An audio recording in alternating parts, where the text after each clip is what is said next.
নমস্কাৰ। মই আজি আপোনালোকৰ মাজলৈ আহিছোঁ এটা বিশেষ বিষয় লৈ, বিশেষকৈ মহিলাৰ যি কেঞ্চাৰ সম্পৰ্কীয় সমস্যা তাৰ ওপৰত দুআষাৰ ক'বৰ কাৰণে। এতিয়া আপোনালোকে দেখিছে যে সমাজত আচলতে মহিলাৰ কেঞ্চাৰৰ সংখ্যাটো যথেষ্ট বাঢ়িছে। কিন্তু এতিয়া কেঞ্চাৰৰ কথা ক'বলৈ যোৱাৰ আগতে আমি আচলতে এটা কথা জানিব লাগিব, কেঞ্চাৰনো কি? আমি কেঞ্চাৰ বুলি যেতিয়া কওঁ, কেঞ্চাৰ বুলি ক'লে আচলতে শৰীৰত কিছুমান কোষৰ ভাল কোষ কিছুমানক ধ্বংস কৰি কিছুমান কোষে তাৰ বংশ বৃদ্ধি আৰম্ভ কৰে আৰু সেইটোৱে হ'ল কালক্ৰমত কেঞ্চাৰ। এতিয়া আমি কেঞ্চাৰৰ কথা যেতিয়া ক'বলৈ যাওঁ, কেঞ্চাৰৰ কথা ক'বলৈ যাওঁতে আচলতে মহিলাৰ বিশেষকৈ দুটা বিষয়ৰ ওপৰত কেঞ্চাৰৰ প্ৰাদুৰ্ভাৱ বেছিকৈ দেখা যায়। এটা হ'ল স্তনৰ আৰু এটা হ'ল চাৰ্ভিক্সৰ। আৰু এই দুটাৰ ভিতৰত আৰু এই দুইটা বিষয়ৰ ওপৰত মহিলাসকল যথেষ্ট সচেতন নোহোৱাৰ ফলতে ইয়াত মৃত্যুৰ সংখ্যাটো বাঢ়ি যায়। এতিয়া কথা হ'ল যে স্তনৰ যিটো কেঞ্চাৰ, স্তনৰ কেঞ্চাৰটো আমি আচলতে কেনেকৈ গম পাওঁ? এজনী মহিলাই স্তনৰ কেঞ্চাৰ হৈছে নে নাই তেওঁ কেনেকৈ গম পাওঁ? স্তনৰ কেঞ্চাৰটো জানিবৰ কাৰণে আচলতে এগৰাকী মহিলাই মাজে সময়ে তেওঁৰ যিটো স্তন আছে স্তনটো চাব লাগে, হাতেৰে টিপি টিপি চাব লাগে। টিপি টিপি চালে যদি দেখে যে তেওঁৰ স্তনত কেতিয়াও কোনো ধৰণৰ গোটাজাতীয় কোনো বস্তু নাথাকে, আৰু যদি এনেকৈ টিপি চাওঁতে দেখিছে যে তেওঁৰ স্তনত কিবা গোটা গোটা বস্তু অনুভৱ হৈছে, তেতিয়া সেইটো লগে লগে এজন যি গাইনকলজি আচলতে স্ত্ৰী ৰোগ বিশেষজ্ঞ আছে, স্ত্ৰী ৰোগ বিশেষজ্ঞৰ ওচৰত গৈ পেলাই তেওঁ স্তনটো পৰীক্ষা কৰাব লাগে। অকল সেই গোটা বস্তুটোৱে নহয়, তাৰ বাহিৰেও যদি স্তনটো কেতিয়াবা বিষাই থাকে বা কেতিয়াবা দেখিছে যে স্তনটো ফুলি উঠিছে, কোনো কাৰণ নোহোৱাকৈ ফুলি উঠিছে, বেছিকৈ ফুলি উঠিছে বা আৰু ফুলাৰ লগত অতিমাত্ৰা বিষ হৈছে, তেতিয়াহ'লে সেই স্তনটো পৰীক্ষা কৰাটো নিতান্তই প্ৰয়োজন। কাৰণ এই স্তনত যিটো কেঞ্চাৰ হয়, স্তনত কেঞ্চাৰটো হ'লে সচৰাচৰ আমি দেখা পাওঁ বিভিন্ন ধৰণৰ স্তনত কেঞ্চাৰ হয়। তাৰে ভিতৰত কেঞ্চাৰটো হ'ল কিছুমান আছে যে স্তনত কেঞ্চাৰ হ'লেও সি ডেভেলপটো অলপ লাহে লাহে কৰে, আৰু কিছুমান আছে যে স্তনত কেঞ্চাৰ হোৱাৰ পিছত সেই কেঞ্চাৰটো খুব সোনকালে ডেভেলপ কৰে। সেইকাৰণে যেতিয়াই স্তনত কিবা এটা অসুবিধা অনুভৱ কৰিলে এজন চিকিৎসকৰ ওচৰত গৈ পেলাই পৰীক্ষা কৰাটো অত্যন্ত দৰকাৰ। আৰু আজিকালি আমাৰ মহিলাসকলে লাজ কৰে যে মই নিজৰ স্তনটো কেনেকৈ দেখুৱাম। এজন চিকিৎসকে সেই বিষয়ে পঢ়ি আহিছে, তেওঁ গৈ পেলাই নিজৰ স্তনটো দেখুৱাটো সেইটো আচলতে নিজে যে এজন স্বাস্থ্যৰ ওপৰত সচেতন মহিলা সেইটোহে প্ৰকাশ পায়। ইয়াত লাজ কৰিবলগীয়া একো নাথাকে, কাৰণ চিকিৎসকজনে যেতিয়া চাব তেওঁ এজন চিকিৎসক হিচাপে চাব, তাত লাজ কৰিবলগীয়া কিটো আছে? চিকিৎসকজনে চাই পেলাই যদি কয় যে নাই এইটো আপুনি পৰীক্ষা কৰিব আৰু বেলেগ ধৰণে পৰীক্ষা কৰিব লাগিব বা কিবা বায়পচি কৰিব লাগিব, তেতিয়াহ'লে আচলতে সেইখিনি কৰি লোৱাটো দৰকাৰ। কাৰণ আমি যিমান সোনকালে স্তনৰ কেঞ্চাৰটো ডিটেকশ্যন হ'ব, সিমান সোনকালে মহিলাজনীৰ বিপদৰ পৰা মহিলাজনী উদ্ধাৰ পাব। কাৰণ কি হয়, কেতিয়াবা স্তনত কেঞ্চাৰ হোৱাৰ পিছত সেই কেঞ্চাৰটো শৰীৰৰ বিভিন্ন অংগ প্ৰত্যংগলৈ ডেভেলপ কৰে। ই লগতে আৰু অতি সোনকালে লিভাৰ, হাৰ্ট এইবিলাকলৈ বিয়পি যায়। বিয়পি গ'লে তেতিয়া আৰু তাত ভাল কৰাৰ কোনো ধৰণৰ উপায় নাথাকে।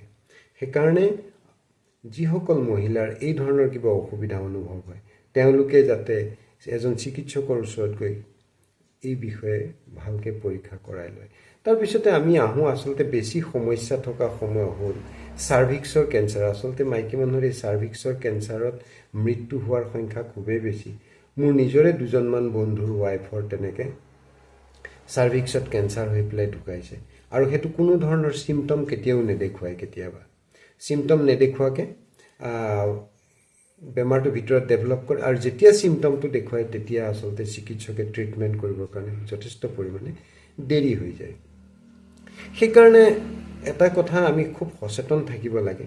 যিসকল মহিলাই খুব ফ্ৰিকুৱেণ্টলি এবৰ্চন কৰি থাকে, যিসকলে বাৰে বাৰে এবৰ্চন কৰি থাকে, যিসকল মহিলাই কণ্ট্ৰাচেপ্টিভ টেবলেট খাই থাকে, বা যিসকল মহিলাৰ প্ৰাইভেট পাৰ্টত কিবা ইনফেকশ্যন হৈ আছে, যিবিলাক মহিলাই ড্ৰিংক কৰে, যিবিলাক মহিলাই স্মকিং কৰে, বা যিবিলাক মহিলাৰ খুব ফ্ৰিকুৱেণ্ট ডেলিভাৰী হৈ আছে, ধৰক 3টা 4টা সন্তান ডেলিভাৰী হৈছে বা যিবিলাক মহিলাৰ ফেমিলি হিষ্ট্ৰীত চাৰ্ভিক্সৰ কেঞ্চাৰ আছে বা যিবিলাকৰ এইখিনিৰ উপৰিও কেতিয়াবা পৰীক্ষা কৰোঁতে যদি চাৰ্ভিক্সত কিবা কাৰণত ইনফেকশ্যন ধৰা পৰে তো এইসকল মহিলা আচলতে খুব সতৰ্ক হোৱা অতি প্ৰয়োজন। তাৰ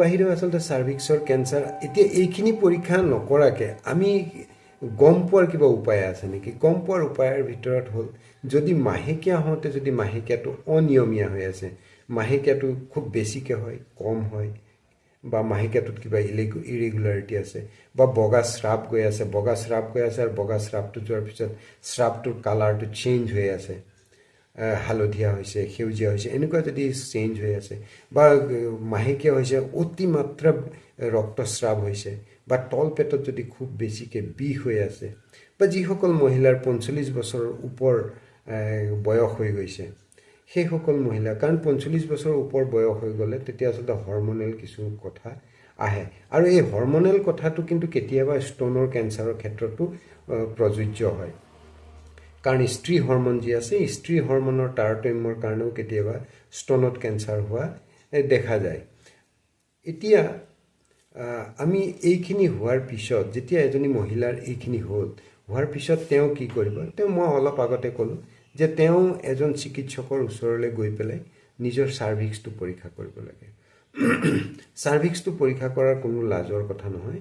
এজনী মহিলাই এজন গাইনকলজিষ্টৰ ওচৰত গৈ তেওঁ যদি কিবা তেনেকুৱা ধৰণৰ অনুভৱ কৰিছে তেওঁ নিজে গৈ ক'ব লাগে যে ছাৰ মোৰ অলপ চাৰ্ভিক্সটো আপুনি চাই দিয়ক, আৰু চাৰ্ভিক্সটো চাই দিয়ক বুলি কোৱাৰ লগে লগে ডক্টৰজনে গম পাব যে এই মহিলাগৰাকী নিজৰ স্বাস্থ্যৰ প্ৰতি যথেষ্ট সচেতন আৰু এই মহিলাগৰাকীয়ে স্বাস্থ্য সম্পৰ্কীয় বহু কথাই জানে।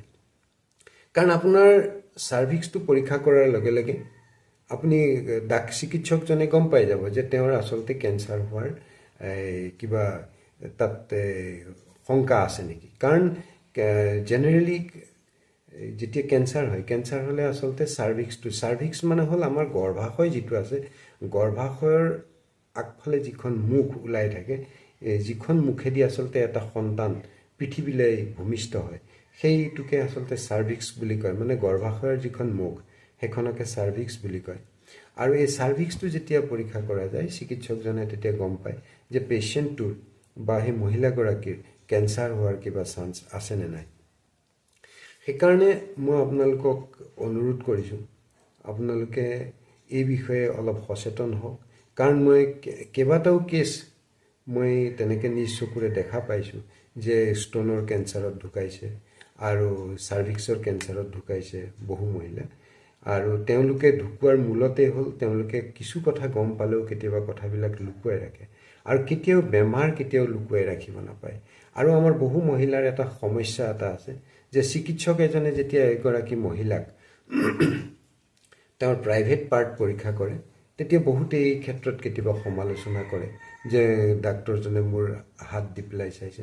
কেতিয়াবা চাৰ্ভিক্সটো চাবলৈ কেতিয়াবা ডক্তৰে আঙুলিটো ভেজিনাইদি সুমুৱাই পেলাইও কেতিয়াবা চাৰ্ভিক্সটো কেতিয়াবা চায়।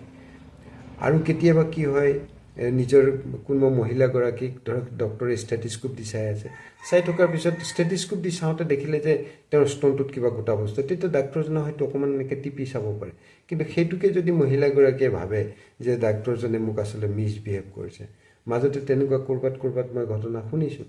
আৰু কেতিয়াবা এনেকুৱা হয় যে ডক্তৰ এজনে স্পেকুলাম বুলি কয়, ভেজিনাৰ ভিতৰত সুমুৱাই দিয়ে এটা যন্ত্ৰ এটা আছে, ভেজিনাৰ ভিতৰত সুমুৱাই দি পেলাই কি কয় চাৰ্ভিক্সটো পৰীক্ষা কৰে। আৰু এই স্পেকুলামটো কেতিয়াবা প্ৰেগনেঞ্চিৰ ক্ষেত্ৰতো কৰা যায়।